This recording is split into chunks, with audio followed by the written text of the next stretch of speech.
Obligasi, obrolan lintas generasi.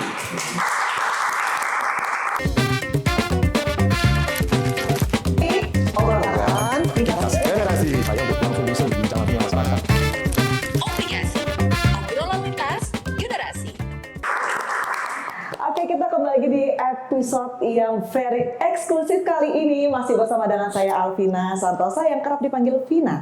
Kali ini kita akan membahas masih di tanah laut. Tentunya kita di sini kedatangan dua narasumber. Kemarin mungkin satu ya narasumbernya yang eksklusif sekali, pasti sudah pada tahu ya. Dan yang kedua ini kita akan kasih lagi narasumber yang very eksklusif, yaitu langsung saja kita sapa. Ini dia, kita sudah bersama dengan Ibu Haja Dian Rahmat Trianto, dan tentunya juga bersama dengan Bapak, tentunya sudah bisa ya, boleh dilirik ya, sudah bersama dengan Bapak Haji Rahmat Trianto, Bupati Tanah Laut, Kalimantan Selatan. Baik, di sini tentunya Bapak Rahmat dan juga Ibu Dian yang kerap dipanggil Ibu Dian ya Bu ya. Kita di sini akan berbincang-bincang di episode kali ini di podcast kita yang tentunya akan menarik banget di hal ini. Baik, Bapak, selamat pagi Bapak. Pagi Mbak Bina. Pagi. Ibu bagaimana? Selamat pagi Bu. Alhamdulillah. Alhamdulillah. Sehat ya Bu ya di pagi hari ini ya Pak ya. Oke, tentunya di pagi hari ini kita akan membahas suatu topik yang sangat menarik. Tentunya bagaimana kita mulai dari menceritakan awal mula Bapak Rahmat memutuskan terjun ke dunia pemerintahan hingga akhirnya dipercaya memimpin tanah laut. Bapak boleh ceritakan? Baik Mbak Bina, jadi hampir separuh hidup saya itu sebenarnya di dunia militer.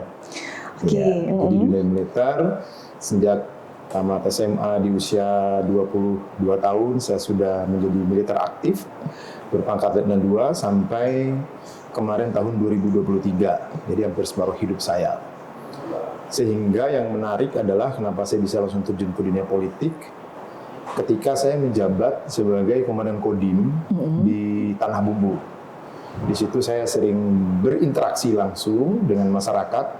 Apalagi saya punya program dulu namanya itu Ngodim. Itu ngopi bareng Dandim. Oke. Itu suatu program atau kegiatan saya untuk langsung bisa berbincang langsung dengan masyarakat. Nah dari situlah awal mulanya ketika saya mendengar keluhan masyarakat seperti apa. Tapi saya sebatas Dandim ya hanya bisa dengan batas maksimum apa yang saya bisa perbuat, tidak bisa memberi suatu kebijakan. Ternyata saya pelajari bahwa kalau kita ingin berbuat lebih banyak lagi melakukan atau mengeluarkan suatu kebijakan, kita harus terjun ke dunia politik. Mungkin itu awalnya, sehingga dari dasar itu saya ingin langsung terjun sama masyarakat, sehingga saya di tahun 2023 itulah saya masuk partai politik, dan waktu itu ikut kontestasi pemilihan legislatif, yaitu di DPR RI dari Dapil 2 Kalimantan Selatan ini. Alhamdulillah saya terpilih di antara 5 orang itu. Nah berjalannya dengan waktu, masuk dalam sebelum pelantikan ada proses pemilihan kepala daerah. Akhirnya atas kebijakan politik tertentu dengan dihubungkan dengan keinginan Bapak Presiden masalah swasembada pangan, akhirnya saya majulah menjadi calon kepala daerah ketika itu di Tanah Laut ini. Alhamdulillah dengan kepercayaan masyarakat atas keinginan dari hati nurani mungkin, dan terutama atas izin dari istri tercinta, sehingga ya diizinkan oleh Allah terpilihlah sekarang menjadi Bupati Kalimantan Laut. Secara garis besar seperti itu lebih kurang. Oke, boleh berarti ketemu dulu teman-teman semuanya. Wow, luar biasa sekali Sobat Axel. Dan karena itu adalah cerita dari Bapak, boleh kita tanya dulu kepada Ibu. Ibu, menurut Ibu bagaimana Bu perjalanan Bapak dari kemiliteran dan berpindah haluan ke pemerintahan dan kini sudah memimpin Tanah Laut Ibu. Bagaimana Ibu? Ibu sebagai seorang istri dari Bapak, orang nomor 1 di Tanah Laut, bagaimana Ibu? Sebenarnya saya orang yang terakhir yang mengizinkan Bapak itu terjun ke dunia politik. Oke. Karena saya tahu dari awal Bapak itu sangat mencintai dunia militer. Bahkan dari kecil cita-cita beliau itu sangat ingin masuk tentara, terutama TNI AD ya.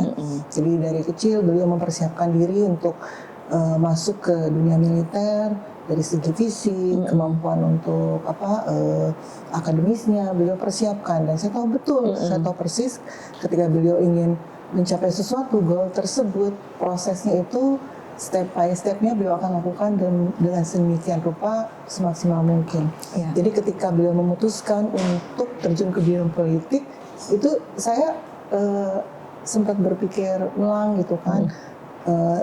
Sayang sekali karena cita-cita beliau itu ya seperti itu, sangat mencintai dunia militer gitu. Iya. Bahkan karir beliau di dunia militer itu masih sangat panjang, dan beliau juga sangat berprestasi di dunia militer gitu, akan sangat disayangkan dan bahkan tidak ada masalah apapun di dunia militer gitu kan, masih sangat panjang, dan untuk berpotensi untuk berkembang lebih tinggi lagi, lebih besar lagi itu sangat potensial sekali gitu. Jadi ya kita banyak berdiskusi waktu itu kan, bagaimana akhirnya dengan niat tulus beliau untuk membantu masyarakat lagi, seperti tadi beliau katakan bahwa terbentur bahwa kalau ingin membantu masyarakat harus ada kebijakan-kebijakan yang beliau keluarkan. Kalau di dunia militer tidak bisa, harus terjun ke dunia politik sebagai misalnya kepala daerah yang mengeluarkan suatu kebijakan untuk masyarakat tertentu. Akhirnya ya sudah, saya sebagai istri, sebagai support system beliau yang utama harus terus mendukung. Bahwa itulah keinginan beliau. Ya akhirnya sampai di sini kita. Alhamdulillah, dan disinilah Bupati Tanah Laut Bapak Rahmat. Wow, luar biasa sekali. Dan Bapak, kita kembali lagi ke Bapak. Bapak, untuk nilai-nilai kepemimpinan Bapak yang Bapak pegang selama ini untuk menerapkan dan mengelola pemerintahan daerah khususnya Tanah Laut, bagaimana Bapak? Apa aja Pak nilai-nilainya? Seorang pemimpin ini kan salah satu seni cara mempengaruhi orang lain kalau saya lihat. Dan kebetulan kepemimpinan saya yang saya terima itu adalah kepemimpinan militer terutama. Ada di kepemimpinan militer itu adalah Ingarso Suntulodo. Jadi kita itu harus memberi contoh, memberi teladan bagi para orang. Sehingga banyak hal di 11 azas kepemimpinan itulah yang saya gunakan untuk memimpin pemerintahan ini. Tapi tentunya karena saya tadi berlatar belakang yang terbiasa hidupnya itu dengan keteraturan, dengan sesuatu hal yang apa-apa itu harus lapor kebijakan itu, sehingga awal-awal seperti ini mungkin sedikit saya harus merubah mindset saya bahwa yang saya pimpin ini adalah orang banyak, bukan adalah suatu organisasi militer yang langsung tak. Nah, itulah merubah mindset saya. Tapi sekali lagi saya katakan bagaimana saya cara memimpin itu ya dari 11 azas kepemimpinan itulah yang saya gunakan, baik itu secara berkomunikasi, cara juga mengambil keputusan, termasuk dalam hal-hal memberi suatu kebijakan, baik itu kepada para seluruh ASN dan seluruh pada masyarakat. Mungkin lebih kurang seperti itu Mbak Pinaya. Oke, baiklah, luar biasa sekali ya. Oke, Sobat Axel, kita beralih lagi, kita pengen tanya lagi kepada Ibu Dian. Ibu Dian, tantangan terbesar sebagai pendamping orang nomor 1 ya di Tanah Laut, cara Ibu untuk bisa mendukung khususnya perempuan di era saat ini gitu untuk bisa lebih maju dan berkembang, bagaimana Ibu? Karena saya tahu mungkin ya Bu ya, banyak juga yang menonton di sini, mungkin yang ibu rumah tangga, mungkin ya dia wanita yang karir dan non karir juga. Silakan Ibu. Ya, sebagai perempuan kita harus tahu value diri kita masing-masing, bahwa kita itu ada sesuatu dalam diri kita mungkin yang tidak terlihat oleh kita selama ini, tetapi itu punya potensi besar untuk dikeluarkan. Kadang kita tidak melihat itu dalam diri kita, dan itu sebenarnya suatu kemampuan besar yang harus kita keluarkan, yang menjadi daya tarik atau menjadi hal positif dari kita gitu.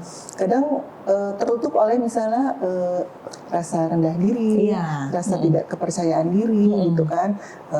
banyak disebabkan oleh hal lain mengapa itu bisa terjadi, misalnya ya itu tadi minder atau Iya. sebenarnya. Nah, itu harus dilawan seperti Iya, itu betul, Ibu, gitu. ya. Jadi kenapa? Karena lingkungan misalnya bisa juga terjadi hal seperti itu gitu. Jadi kita harus tahu value kita tuh di mana gitu kan. Jadi jangan melihat terlalu jauh dulu gitu, Iya. gitu kan, orang lain kok orang seperti itu ya gitu. Iya. Kita lihat ke diri kita sendiri dulu gitu. Bahwa saya mampu, saya bisa lakukan seperti itu. Iya. Gitu. Jadi kalau dari diri kita bisa membuka diri, apa potensi yang ada di diri kita itu akan keluar. Oke, baik. Ini adalah pesan-pesan dan juga motivasi untuk sang mantan Putri Indonesia. Wah, luar biasa sekali ya. Inspirasi sekali ya, karena background beliau ini ya, wah saya speechless sekali ya. Ini adalah background yang mungkin saya belum pernah bisa gapai waktu dulu ya, waktu masih muda Putri Indonesia. Luar biasa sekali. Tapi selama ini Ibu, apakah Ibu juga memiliki organisasi-organisasi? Saya dengar Ibu juga kerap memiliki organisasi-organisasi juga ya Bu ya? Ya, saya dari umur 25 lah berorganisasi. Oh, 25 Ibu. Sebelum saya dulu kan kalau di tentara otomatis sebagai istri seorang prajurit kan itu udah tergabung di Persib ya. Tapi sebelum itu saya ada di yayasan juga. Kebetulan saya membentuk yayasan bersama teman-teman.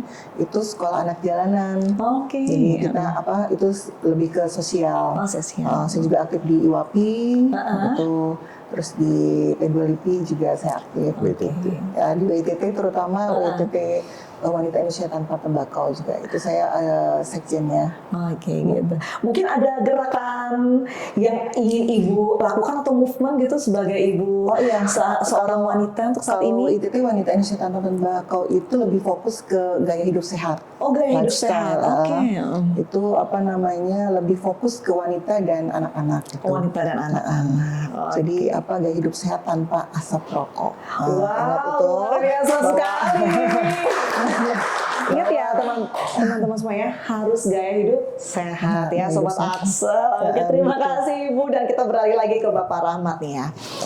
Bapak, terakhir apa Pak pesan dan harapan Bapak untuk generasi muda tanah laut yang sedang mencari arah, semangat dalam berkarya untuk mencapai cita-citanya? Untuk saat ini kan sekarang kita perlu lihat ya Bu ya, untuk generasi saat ini adalah generasi yang Gen Z, tidak semudah generasi milenial. Jadi bagaimana Bapak? Mungkin pesan-pesan dan semangatnya. Pesan buat anak-anak muda sekarang, kalau istilahnya Gen Z.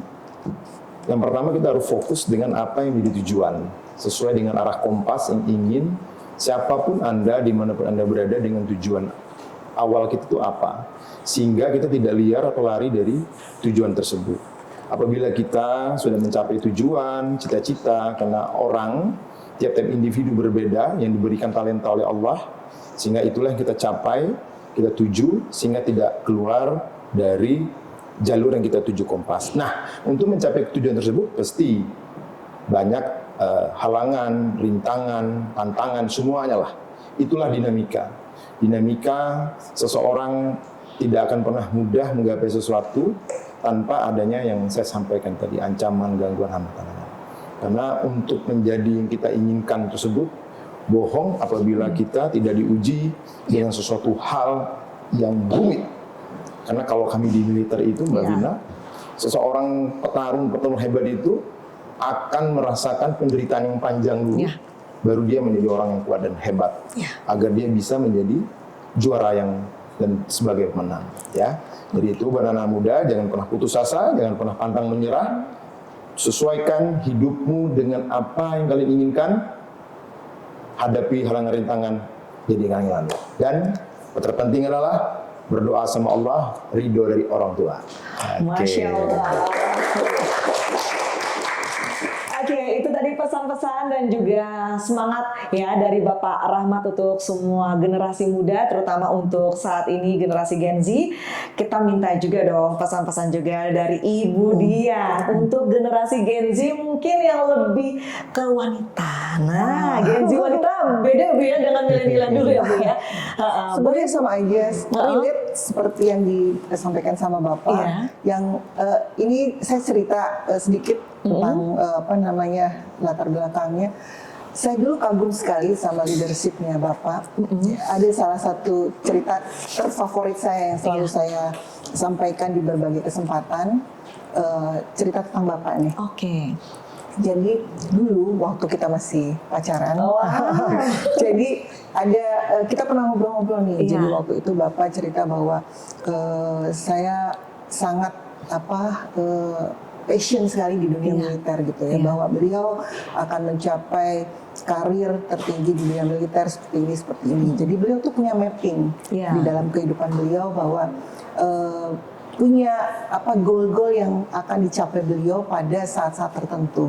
Dan beliau strict serta disiplin sekali untuk mencapai hal tersebut. Jadi misalnya tahun segini beliau akan sekolah apa gitu ya, mau ngambil kursus apa, kemudian akan mengambil sekolah apa di luar negeri misalnya, atau mengambil kursus apa, kemudian akan mengambil sekolah apa lagi sampai naik pangkat, dan kemudian akan mengambil kursus apa lagi. Itu beliau akan strict pada goal tersebut dan akan dicapai sesuai dengan target. Dan itu ditulis di dalam sebuah buku. Jadi buku itu diserahkan sama saya. Dan tepat pada tahun waktu itu, tahun menikah ya. Sama persis. Wow, luar biasa, memorable banget ya Bu ya. Dan yang bikin saya kaget adalah tahunnya tidak ditulis oleh beliau, tapi masih bentuk tanda tanya. Dan di situ di ujungnya ditulis terjun ke dunia politik. Ini saya sampai merinding. Dan ini cerita favorit saya selalu menyampaikan di berbagai kesempatan. Dan saya bertanya waktu itu, kenapa harus dunia politik? Saya bilang, waktu itu kita belum menikah loh. Kenapa harus dunia politik? Ya, karena saya bercita-cita ingin membangun negara ini. Tapi itu tidak menjadi pertanyaan saya, karena saya pikir, Bapak kan selalu militer sekali gitu ya, tidak mungkin apa-apa. Jadi buku catatan itu saya simpan sampai kemudian kita pindah di berbagai tempat. Dan setelah kita menikah dan punya anak banyak, itu buku itu saya temukan lagi pada saat akhir-akhir Bapak landing ya. Saya lihat sebagian besar dari goal tersebut sudah Bapak lalui. Tepat sasaran dan tepat tahun sesuai dengan yang Bapak prediksikan. Itulah yang saya kagumi dari beliau, sesuai dengan yang tadi Mbak Vina tanyakan, bahwa ketika kita akan mencapai sesuatu, cita-cita, itu harus kita laksanakan sesuai dengan mapping yang sudah kita rencanakan sebelumnya. Apalah cita-cita setinggi langit, kalau kita tidak bisa mencapai itu, disiplin. Prosesnya yang penting. Cita-cita bisa setinggi langit, tapi ketika kita melakukannya tanpa proses, tidak akan pernah tercapai. Nah, itu yang saya kagumi dari Bapak. Apapun itu, mau misalnya cita-cita mau punya rumah, mau punya mobil, mau kita mau berlibur misalnya, mau naik haji sekalipun, itu beliau selalu merencanakan. Tanpa mengganggu rencana itu. Walaupun misal betul tadi seperti beliau bilang, banyak distrik, banyak gangguan, banyak hambatan, misalnya tiba-tiba ada ini, tiba-tiba ada itu, tapi karena tujuan itu pasti tidak pernah akan mengganggu tujuan itu. Seperti itu. Wow, dalam dan sungguh sangat super sekali ya, luar biasa sekali. Sampai akhirnya beliau keluar dari tentara dan terjun ke dunia politik pun itu sesuai dengan target. Wow. Nah, walaupun misalnya kita sampai di tanah laut ini tidak sesuai, misalnya di luar rencana kita, tetapi politik mana yang Bapak ambil itu kan di luar rencana kita betul apakah di DPR atau di kepala daerah kita tidak tahu. Tetapi di dunia politik itulah Bapak sudah mencapainya gitu loh. Wow, luar biasa sekali, jadi ikut merinding juga ya, luar biasa.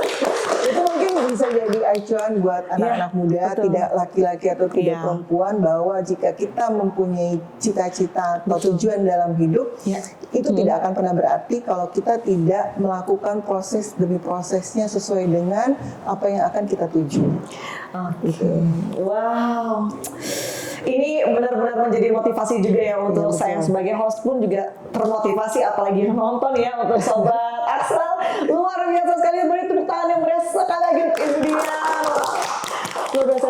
Bapak, tanggapi Bapak, tanggapi tentang apa yang sudah Ibu sampaikan ternyata tentang dreams book Bapak yang comes true. Wow. Luar Jadi biasa. dari dulu saya memang buat mapping hidup. Jadi kalau saya berkarir di militer, ini. Tapi di salah satu usia, mapping tersebut saya rubah ke jalur panah kedua. Oke. Saya tanda tanya, saya jalur politik. Di situ saya ditulis itu kalau tidak salah ada situasi kondisi. Iya. Situasi kondisi. Nah, tapi memang dari awal saya membuat mapping tadi, saya punya target. Iya. Tahun sekian saya harus sekolah, jadi saya harus mempersiapkan diri semua. Sehingga alhamdulillah yang apa yang disampaikan Ibu tadi itu saya terapkan kepada anak-anak semua.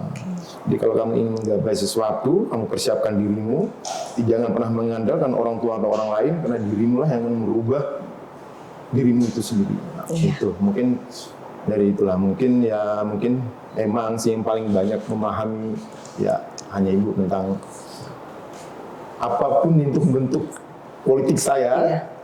Hanya Ibu yang tahu gitu. Wow, luar biasa sekali. Sekarang buku besarnya adalah Ibu sendiri. Oke, dan ini sangat motivasi sekali untuk sesi ini. Jadi luar biasa sekali. Kita pastinya akan menunggu juga ya untuk episode-episode yang luar biasa seperti ini lagi. Terutama saya mengucapkan terima kasih banyak kepada Bapak Rahmat, Ibu Dian. Terima kasih super sekali. Benar-benar membuka pikiran untuk teman-teman semua, Sobat Axel yang menonton di rumah maupun dimanapun. Jangan pernah menyerah, selalu rasakan prosesnya, karena proses tidak bisa mengkhianati hasil ya Bu ya. Yes, Oke, luar biasa. Beri tepuk tangan yang besar lagi. Terima kasih sekali. Hai Sobat Axel, pastinya pengen tahu dong apa aja produk yang spesial banget ditawarkan oleh Bank Axel. Kita ada cardless withdrawal. Jadi yakni melayanan tarik tunai tanpa kartu, baik melalui Indomaret maupun ATM juga. Dan cukup menggunakan smartphone melalui aplikasi Axel. Jangan lupa untuk di-download ya, ada di App Store. Kita akan jumpa lagi di episode-episode yang lainnya lagi yang lebih luar biasa, tentunya bersama dengan Obligasi, obrolan lintas generasi.